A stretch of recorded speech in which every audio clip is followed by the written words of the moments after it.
सुन्नुमा आउँदैछ PMGYS को 26वटा काम छ, 100 करोड कतिको।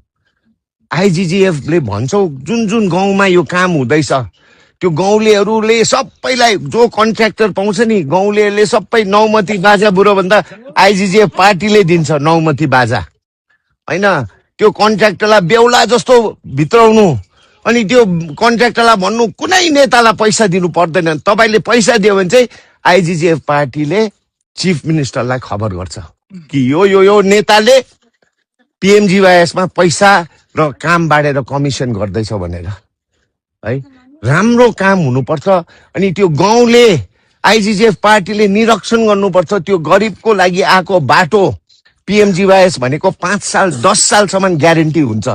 5 साल त्यो अहिले बनायो, खोलाले त्यही साल लोग्यो भने उसको पैसा कन्ट्र्याक्टरको डिपोजिट जान्छ, फर्फिट हुन्छ।